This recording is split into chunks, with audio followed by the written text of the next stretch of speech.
Today we are discussing about molecular basis of inheritance.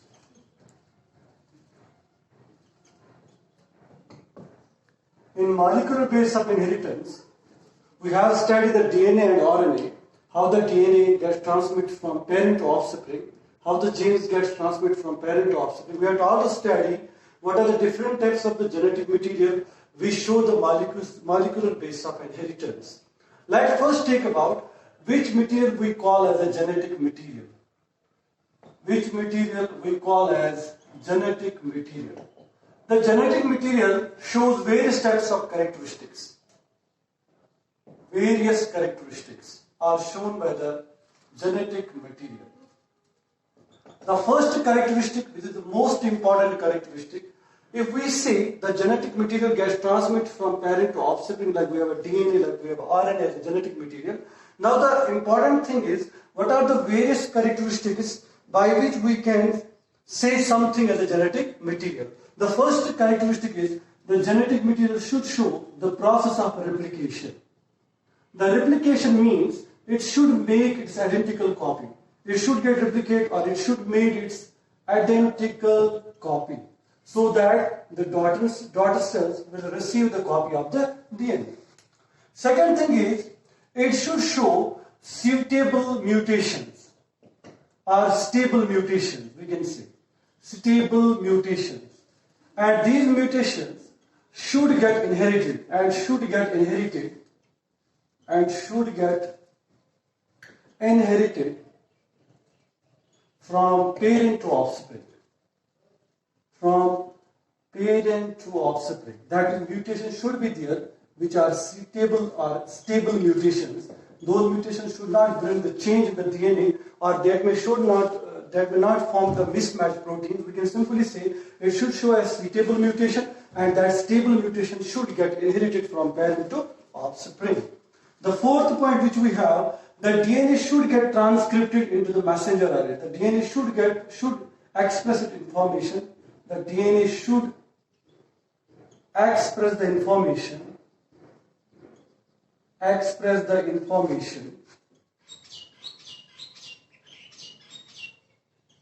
during transcription. That means that DNA itself do not perform the function. It is the messenger RNA which acts as a working copy of the DNA. So we can see if DNA to express, the DNA makes the messenger RNA, then messenger RNA in the ribosomes form the proteins. And we can call this DNA making the RNA as a transcription. And when RNA forms the protein, we call the process a translation. And together we call this phenomena as central dogma of the biology. We call it central dogma of biology. So these are the various characteristics which a material show, so that we can call it as genetic material. And genetic material gets transmitted from parent to offspring. The most important thing before going to detail of the genetic material, let's have the little bit view about nucleic acids. Nucleic acids, mainly we have two types. One is the DNA, and second one we have RNA. And DNA in full form we call it deoxyribose nucleic acid. And RNA we call as ribose nucleic acid. Now these nucleic acids, this DNA and RNA, they were discovered by Friedrich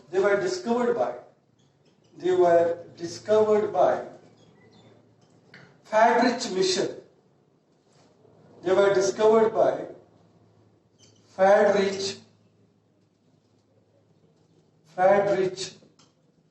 Michel in the pus cells. And he called these nucleic acids as nucleosin or nucleosin. He called them as a nucleosin, these molecules. Okay. Now later on, they were called as a nucleic acids. Later on, they were called as nucleic acid. This is the most important point which you have to keep in mind. So with the nucleic acid, we have a DNA and RNA. We call DNA deoxyribonucleic acid, RNA is a ribonucleic acid. And these nucleic acids were discovered by the Friedrich Michel in the pus cells, and he called them as nucleosid. Now what we have to discuss again, that is about DNA and RNA. We'll discuss few points about the DNA as well as the RNA. Then we will understand what is the composition of RNA and what is the composition of DNA. Then later on, we'll study how DNA is formed, how RNA is formed. Let's have the view about DNA. First, we will study about nucleic acids. The nucleic acids, we have only two types, that is DNA and RNA. We together call them as nucleic acids. These nucleic acids, they are made up of nucleotides. Nucleic acids are made up of nucleotides. We can simply say there is a long chain of nucleotides which form DNA and RNA. See, for instance, if I am taking one nucleotide like this, and we have another nucleotide like this, then another nucleotide like this, another nucleotide like this. Now a chain of nucleotides is formed, and the bond between them is a phosphodiester bond.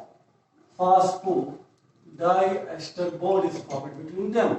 And we can call this one as a nucleotide chain. This nucleotide chain may act as a DNA or it may act as a RNA. Now let's take the nucleotide first. What is the nucleotide made up of? Nucleotide is made up of three things. The first one, we have the nitrogenous bases. It's made up of nitrogenous bases. It is made up of pentose sugar,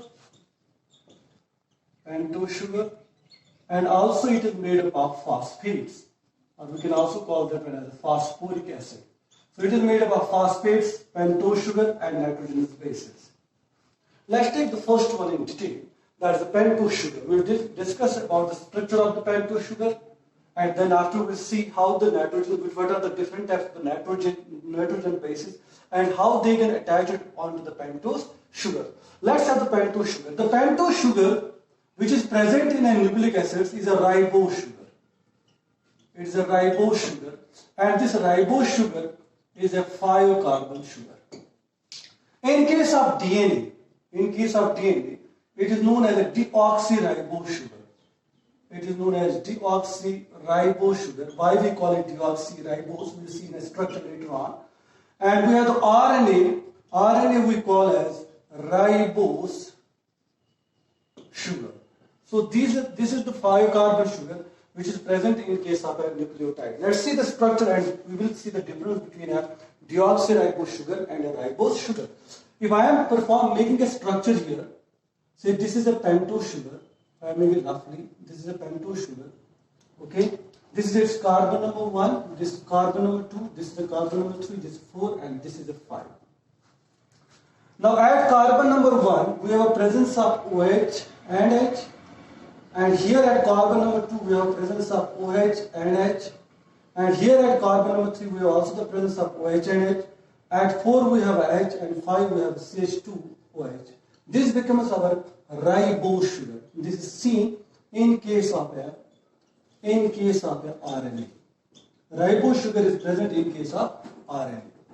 Now the most important thing which you have to keep in mind, that is in case of ribose sugar, at carbon number 2, we have the presence of OH group. On the basis of that, we call it as a ribose sugar. Now in case of DNA, if we take DNA, we have a deoxyribose sugar. If I am again making a, say this is a carbon number 1, 2, 3 and 4, the difference is only at the carbon number 2. If I am making a structure here roughly, again, so this is again a pentose sugar, and we have this carbon number 1, 2, 3 and this 4, and this is a carbon number 5. At carbon number 1 we have presence of OH and H, but at carbon number 2 we have presence of only H and H, and 3 we have a presence of OH and H, 4 we have H, and 5 we have a CH2OH. Now this sugar, while you will see on carbon number 2, we have only the presence of H group here, we call this one as deoxyribose sugar. That means there is an absence of one oxygen at carbon number 2. So that is why we call this one as a deoxyribose sugar, and this one is known as a ribose sugar. This becomes one of the difference between a pentose sugar in case of DNA and RNA. So in case of DNA, we have a deoxyribose sugar, and in case of RNA, we have a ribose sugar. This also becomes the differentiation between DNA and RNA. The reason is, in case of DNA, we have a deoxyribose sugar. That means at carbon number 2, we have only the H present. But in case of RNA, at carbon number 2, we have a presence of OH group. So this becomes the difference between DNA and RNA. Now tomorrow in next lecture, we will discuss about the nitrogenous bases.